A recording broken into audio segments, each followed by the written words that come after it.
De repente, a ansiedade bate e o que fazer? Alguns dizem que a ansiedade vem por problemas, mas se o problema tem solução, por que a ansiedade? Se não tem solução, por que a ansiedade? Mas há um caminho a seguir. Jesus Cristo mandou, ou pediu, ou recomendou que lançássemos sobre Ele toda a nossa ansiedade, porque Ele tem cuidado de nós. Mas se o caso for para o médico, não duvide, procure o profissional. Deus segurará na sua mão. Como diz a canção, segura na mão de Deus e vai. Tempo de semear está no ar. E não deixe de assistir o programa na sua íntegra, porque nós temos coisas maravilhosas como a pregação do nosso amado e obreiro da Casa do Senhor, Iclis Marques, uma pregação maravilhosa. E no louvor está o cantor Magno Monteiro com essa voz maravilhosa e a cantora Adriele Souza, essa voz maravilhosa que você já conhece. E também temos um lindo bate-papo, não deixe de assistir. Mande o link lá do YouTube para os seus conhecidos, seus amigos e prestigie Tempo de Semear.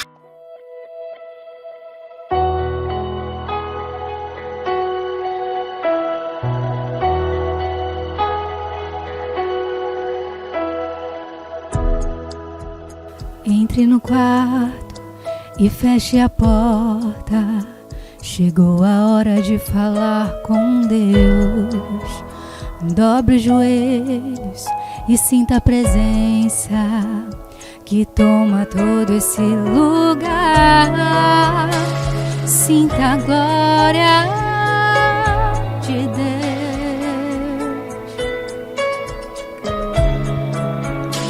Sinta a glória do Pai. E não se detenha se as lágrimas rolarem e as batidas do seu coração acelerar. É Ele mexendo no secreto da gente, um lugar que ninguém conhece, mas Ele viu e sabe curar. Ele viu e sabe o remédio para curar toda ferida. Jesus, tua presença é o que eu mais quero. Jesus, tua presença é o meu remédio. Jesus, eu não quero ouro nem prata, só quero que cuide de mim. Eita, que presença é essa? Presença que mexe e confronta com tudo aqui dentro da gente e causa arrepios na alma, e a gente sente que eu perca dinheiro e perca amigos, só não quero perder tua presença, tua presença, tua presença, tua presença, tua presença é.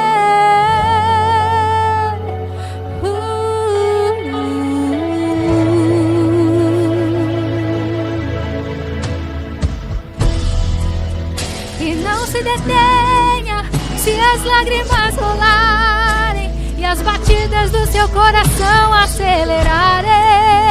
É Ele mexendo no secreto da gente, o lugar que ninguém conhece, mas Ele viu e sabe curar. Ele viu e sabe o remédio pra curar toda ferida. Jesus, tua presença é o que eu mais quero. Jesus, tua presença é o meu remédio. Jesus, eu não quero ouro nem prata, eu só quero que cuide de mim. Eita, que presença é essa? Presença que mexe e confronta com tudo aqui dentro da gente e causa arrepios na alma, e a gente sente que eu perca dinheiro e perca amigos, só não quero perder tua presença. Jesus,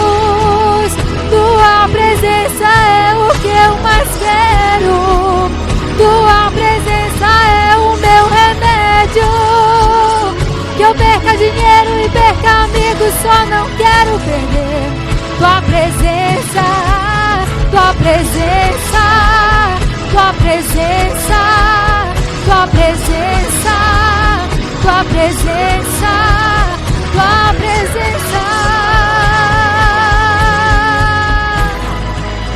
Eu não posso perder a tua presença.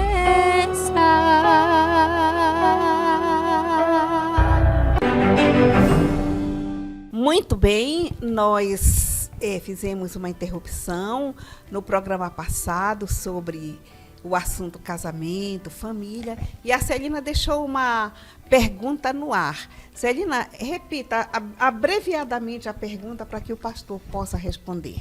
Com relação a relacionamento de casais casados, né, eu falo, muitas das vezes o casal não procura um terapeuta, há necessidade dessa terapia, mas ele não procura porque acha que o Senhor, nosso Deus, vai resolver tudo ali, naquele âmbito ali de casal. Pastor Joelson. Isso, a pergunta é muito boa.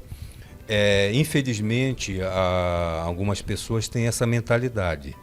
Na realidade, a terapia não é mais poderosa do que o mover de Deus para resolver o problema. Mas a terapia, ela abre o entendimento da pessoa que está pedindo ali socorro, passando aquela situação, né? E ela tem que querer isso. Ela tem que querer. Por quê? Os problemas concernentes como nós falamos anteriormente, a traição, a mentira, a ausência do amor, um amor fingido, tudo isso, não somente ela afeta a carne, ela vai na alma. Ela fere a alma. Adoece a alma. Adoece a alma, como a Bíblia diz. E você precisa ali, se você não entender o assunto direto na Bíblia, você vai precisar do terapeuta. Para que haja uma conversa, uma discussão, uma orientação. E isso é paulatinamente, porque nem todo momento, quando o casal chega para discutir a questão com o terapeuta, esse casal vai se abrir. Tem muita coisa omissa, escondida, que só é revelado na sequência, quando o casal ganha confiança. Esse papel quem faz é o pastor. Nas igrejas é o pastor. Deveria ser o pastor. Infelizmente, não é abordada essa questão e nem tratado dentro da ética o sigilo dessas questões. É por isso que muitos irmãos não contam o que estão passando verdadeiramente. Já procuram o pastor quando a situação já está ali, o pé de guerra final, já de separar. Então, assim, o terapeuta, ele auxilia. Ele mostra um bom caminho e isso varia de casal para casal. É necessário esse acompanhamento. E eu quero só fazer aqui uma observação, que traição também não é só quando há um envolvimento de um homem casado com uma outra mulher ou da mulher com outro homem. A traição, ela acontece também financeira, né? O esposo esconde quanto ganha, esconde a sua renda, tem gastos que não revela a esposa do mesmo jeito, compra coisas com valor absurdo, desvia dinheiro para algum lugar. Isso também é traição, não é, Celina? Não é, pastor? Isso é importante. Há um curso que dentro da terapia de casais nós aplicamos, que é um curso financeiro familiar. Não somente os cônjuges precisam estar envolvidos, mas os filhos também. Porque as escolas no Brasil deixaram de ensinar essa questão financeira. A família que vai dar a base, o apoio familiar. E isso que a irmã falou é muito sério, porque o endividamento dessa família, ela pode proporcionar separação. O endividamento de um filho, não saber lidar com a questão, a esposa, aí às vezes um cônjuge morre, o outro não sabe nem o que fazer ou como resolver. Geralmente a mulher, ela acaba sendo mais prejudicada nesse tipo de relação. Isso, se você for analisar a fundo, você vai ver que tem ali a existência justamente do abuso familiar, quando só um tem voz na família. Esse abuso familiar é prejudicial, porque ele externiza não somente aquela calamidade da família, mas prejudica até uma ação religiosa. Também a traição também é sobre bens, né? Você adquire uma casa, o marido adquire uma casa e coloca no nome do irmão, da mãe, para que numa eventual separação a esposa não venha a ter direito. Isso aí também é traição, não é, pastor? É considerado, porque se eu não sei partilhar, aí a gente faz uma primeira pergunta que deveria ser feita lá naquele curso preparatório para casais, né? Para noivos, casais, namorados. Por que casar? Para que eu quero casar? É só por causa do acesso à área sexual que eu vou ter? A área sexual ela é muito boa e abençoada por Deus, mas não vai resolver problemas que você vai encontrar dentro do âmbito familiar. Pastor Gelson, voltando lá para o curso preparatório, jovem, namorados, como eu devo escolher meu marido? Eu sei que o namoro é uma preparação, né, para o casamento. A gente aprendeu isso lá na escola dominical, tudo. O namoro é uma preparação para o casamento. Eu ouço muito as pessoas dizerem assim, eu mesmo falo para minhas filhas, já falei várias vezes, observe o seu namorado. Como é que ele trata a mãe dele? Como é que ele trata uma irmã dele? Porque do mesmo jeito que ele trata a mãe, ele vai tratar você. Procede isso assim? Procede, há uma estatística e nós percebemos que há um problema chamado, e a Bíblia trata sobre esse problema, jugo desigual. Muitos casais cristãos, evangélicos, entram num relacionamento de jugo desigual. Só que o jugo desigual, ele também é bem amplo. Aqui, não somente a questão financeira, mas entra a questão da idade, porque isso interfere na responsabilidade sentimental, no desenvolvimento do intelecto, entra na questão, às vezes, o jovem quer casar muito cedo, será que está preparado? Há uma desorientação, né, do assunto com a própria família, com os pais que não buscam orientar, e a igreja também fica devendo nessa questão. É por isso que eu bato sempre nessa tecla. É importante que a igreja invista não somente nos seus membros, mas na preparação, nos cursos, em obreiros que entendam sobre o assunto, porque isso é papel. Se a família não arca com essa responsabilidade, a igreja ela auxilia. O senhor falou agora que muitas das vezes o pastor ou um conselheiro, vamos botar o nome conselheiro, só é chamado quando, digamos, o caldo já está entornado. Mas seria muito bom que o casal tivesse a iniciativa de procurar essa ajuda nos primeiros sinais.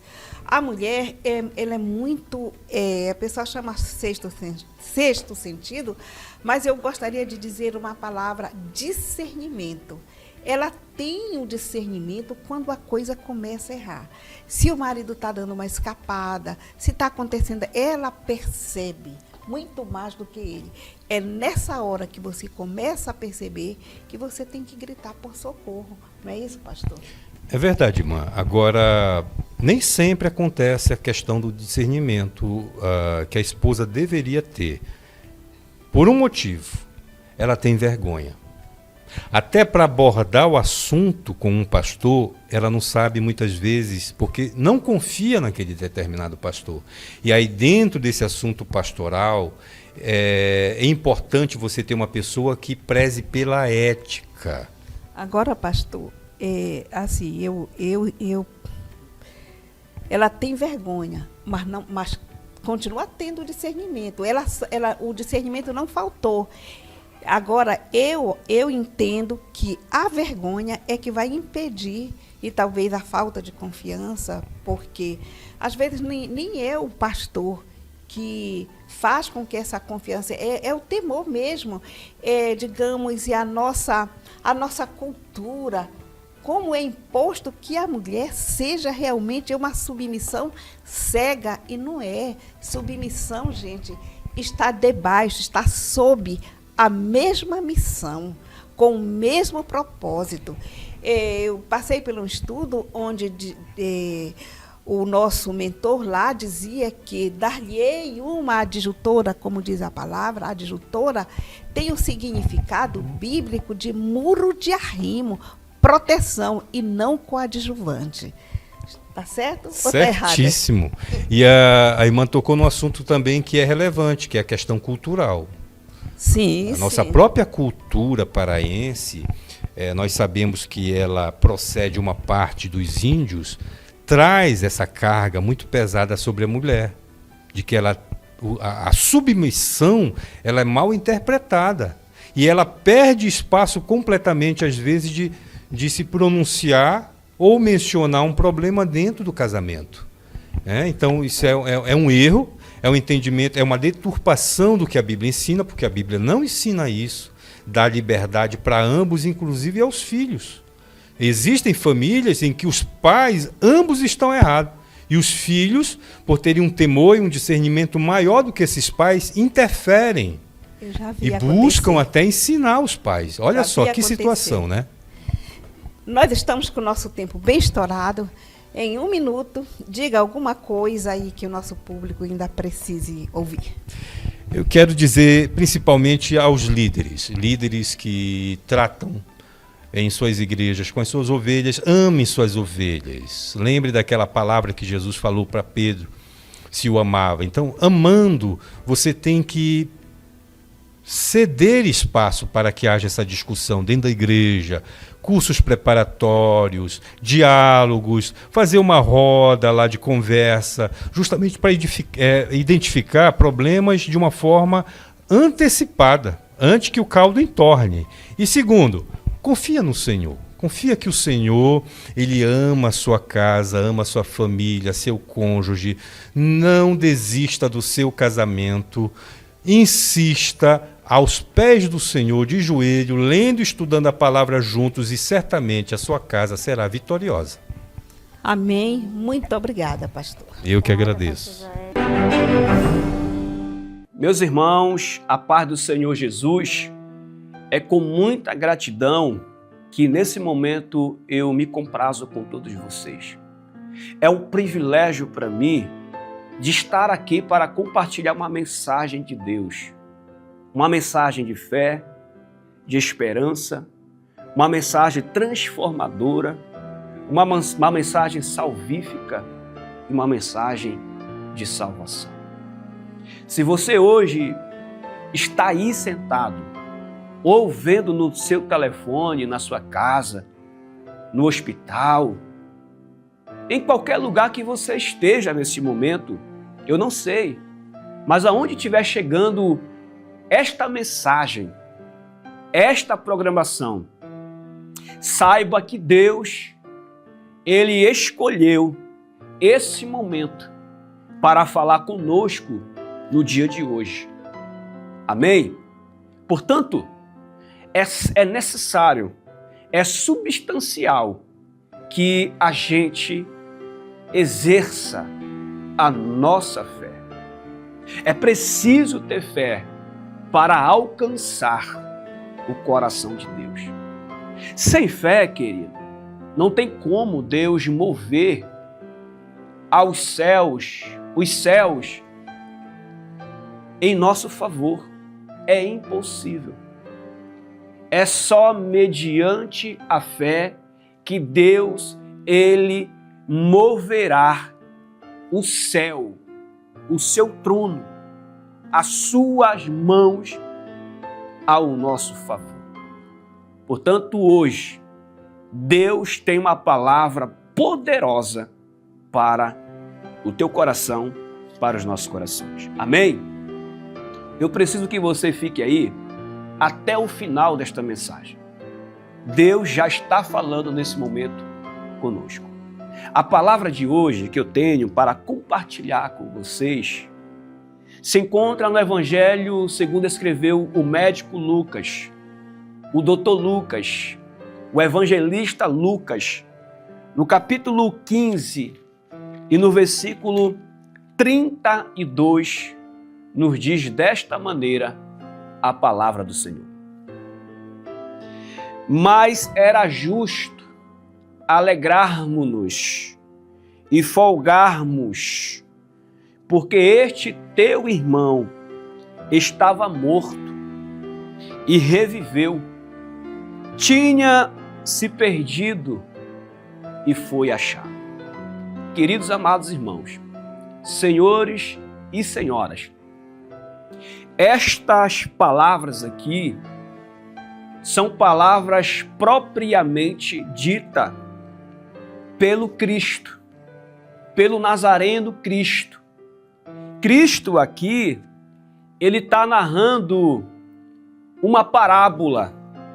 Parábola, traduzindo o significado de parábola, é um ensinamento, é uma história que traz para a realidade e que provoca no meio das pessoas, no caso de Jesus, que provocava no meio da multidão, dos escribas, dos fariseus. Então Jesus está falando aqui uma parábola a respeito de um pai, de um filho mais novo e de um filho mais velho.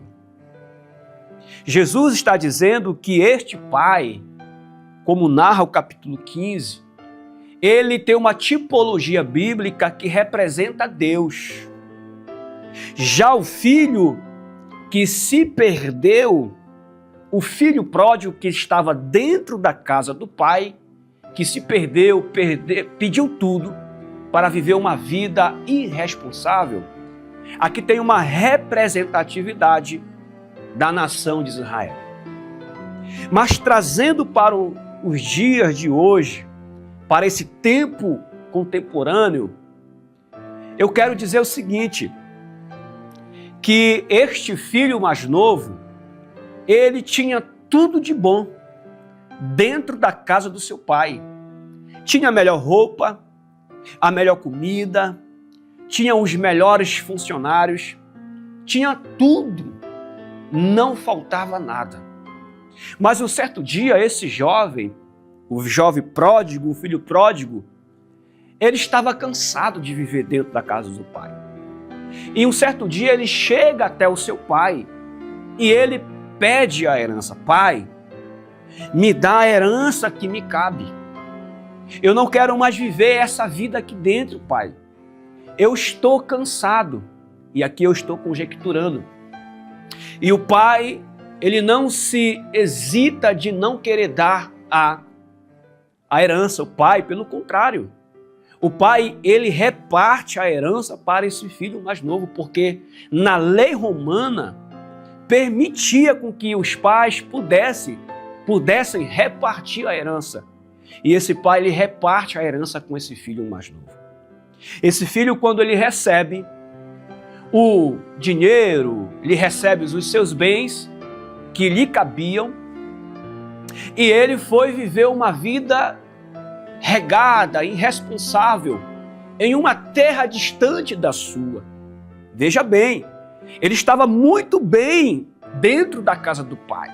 O pai estava aconselhando ele, estava ensinando ele, mas ele largou tudo. Ele abriu mão de tudo e foi viver uma vida lá fora. A Bíblia nos diz, a palavra de Deus nos diz, que ele foi para uma terra muito distante. Há algumas linhas de pensamentos dos biblistas, dos teólogos bíblicos, dizem que esse jovem provavelmente ele foi para Roma. Outros dizem que provavelmente ele foi para Antioquia. Eram cidades grandes que tinham de tudo. Tinha de tudo, não faltava nada. Eram cidades pujantes. Mas esse jovem, ele gasta tudo. Ele passa a viver uma vida de promiscuidade, uma vida irresponsável, uma vida fora dos preceitos de Deus, uma vida que não fazia parte da sua vivência, porque esse jovem ele foi ensinado pelo seu pai. Esse jovem ele vai. Quando ele gasta tudo, há uma grande fome e ele vai cair em uma fazenda aonde haviam porcos e lá ele vai ser trabalhador. Ele vai cuidar de porcos. Há uma tradição judaica, e está na Bíblia, que para um judeu, e esse jovem aqui tipificava um judeu, para um judeu que fossem cuidar de porcos, era algo imundo, porque os porcos eram considerados para os judeus uma espécie de animal imundo. Não tinha chance nenhuma. Mas olha onde foi que chegou este jovem. Ele foi cuidar de porcos. Quando ele sentiu fome e viu que os porcos estavam comendo muito melhor do que ele, a Bíblia diz que ele cai em si. Ele passa a enxergar o seu interior, o seu vazio. Ele reconhece que ele estava num lugar bom, num lugar protegido, que era na casa do seu pai, mas agora está no lugar dos porcos. Ele está cuidando de porcos. Mas interessante que esse jovem ele toma uma atitude. Ele reconhece a sua falha. Ele reconhece o que ele fez. Ele reconhece os seus erros. E ele falou: eu irei para o meu pai. Eu pequei contra o Senhor. Eu pequei contra Deus. E eu não sou digno de ser chamado mais de seu filho. Mas esse jovem, ele toma uma atitude, uma iniciativa de retornar para a casa do seu pai. E a palavra diz que esse jovem, ele volta para a casa do seu pai. Mas veja bem, se nós formos ler o capítulo 15, o pai não impede esse jovem de sair da sua casa. Mas também o seu pai, ele não rejeita o filho. Quando o filho ele se arrepende dos seus pecados, que ele se arrepende dos seus erros, o pai estava sempre lá para o receber. Quando esse jovem chega maltrapilho, sujo, fétido, o pai recebe esse filho e fala: hoje, a alegria, ela paira no nosso lar. Hoje o meu filho retornou e agora nós vamos festejar. Porque esse jovem, esse meu filho, ele se perdeu, mas hoje ele foi achado. Vamos hoje comemorar. Vamos matar o melhor boi para comemorar esse retorno desse meu filho. E esse jovem, ele passa a reviver dentro da casa do seu pai. E o seu pai colocou a melhor roupa, o melhor anel, a melhor sandália. Ou seja, esse jovem, a sua vida, ela foi transformada. Ela foi revivida. A história desse jovem, ela foi revivida porque ele estava perdido, mas ele foi achado. Portanto, queridos, senhores e senhoras, quantos de nós decidimos tomar caminhos errados? Quantos de nós decidimos rejeitar Deus, rejeitar os conselhos de Deus, rejeitar a palavra de Deus? Quantas vezes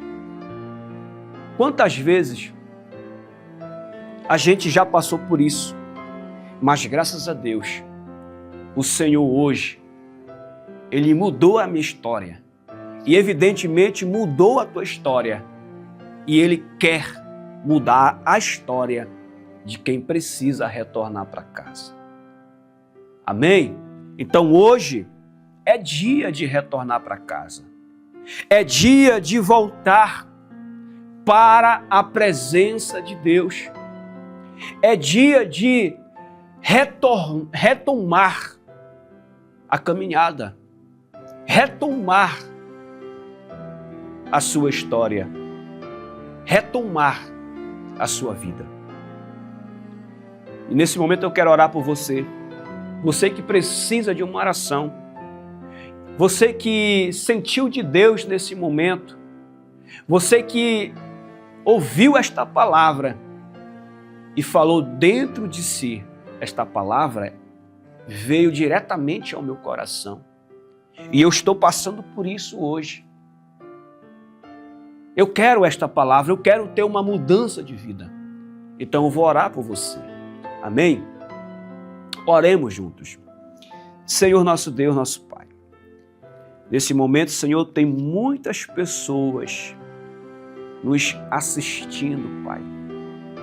Mas pelo poder das tuas misericórdias, da tua graça, Senhor, que o Senhor possa visitar cada um no dia de hoje, Pai. Trazer, Senhor, à existência, Senhor, aquelas pessoas que estão desgarradas, sem perspectiva de vida, Pai. Mas que o Senhor possa reacender os vossos corações e transformar a vida de cada um, Senhor. Que o Senhor possa operar, Senhor, com as tuas mãos operadoras e que tu, com a tua misericórdia, Pai, é o que eu te peço e te agradeço. Amém. Eu quero aqui agradecer a Deus por essa imensa oportunidade e que a graça do Senhor ela possa superabundar na tua vida. Amém.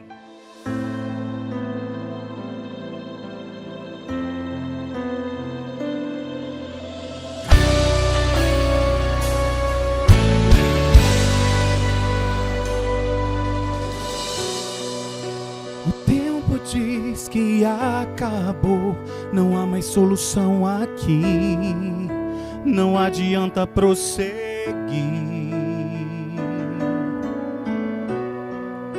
E no lugar secreto você chora e clama a Deus. Será que Ele me esqueceu? Mas eu vim te dizer que no céu existe um Deus que te guarda, que te ama, e não importa o que virá, Ele guarda o amanhã. Espera, confia, levanta, já está determinado esta luta, você vai vencer. Levanta, mesmo que o inferno se oponha, saiba que não vai prevalecer. Levanta, o vale da sombra da morte não é o seu lugar, mas se você passar, Ele vai com você.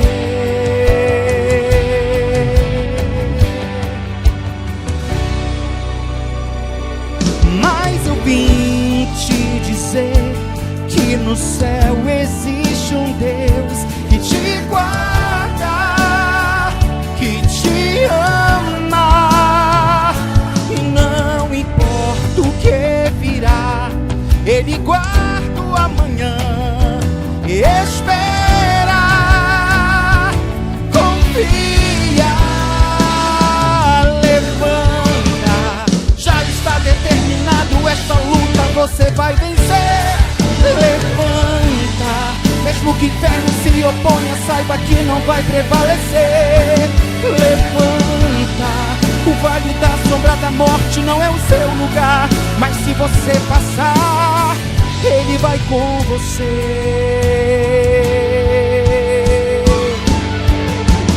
Ele abre caminhos aonde nada há, e se preciso, a pés secos faz atravessar o mar.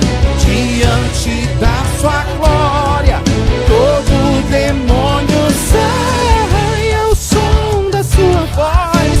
A morte tem que se retirar.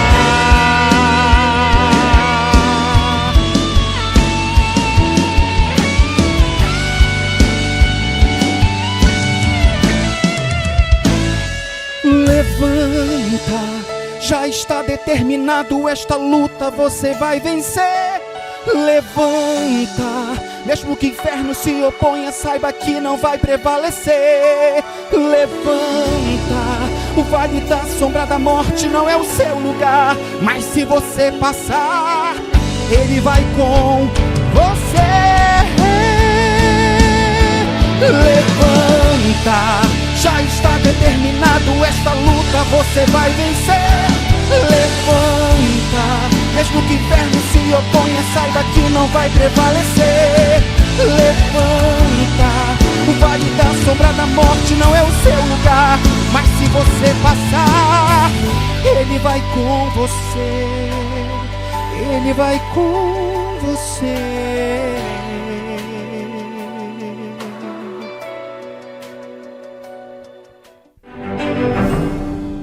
E nós queremos mandar aquele abraço novamente para uma família maravilhosa, uma família que desde a criancinha nos assiste e nos reconhece. Abraços para a Radassa, essa bebê linda, nós te amamos, Radassa. Para a Marina, para o Rubens, abraço para a Marina Daiane, Deus abençoe vocês de forma especial. Também vai a nossa gratidão pelo grande evento que a Assembleia de Deus, Campo de Castanhal, hospedou, aqui o COADESPA, Congresso do Círculo de Oração das Assembleias de Deus, um congresso estadual. Foi uma bênção neste último sábado no centro de eventos. A Deus toda a honra e toda a glória. E os nossos agradecimentos vai ao Senhor Deus, que é o nosso principal mantenedor, bem como ao pastor da nossa igreja, pastor presidente da Assembleia de Deus, Olivar Barbalho, todo o seu corpo ministerial. Nosso abraço ao pastor Enoque, da Polpas Fruta, Deus abençoe e recompense.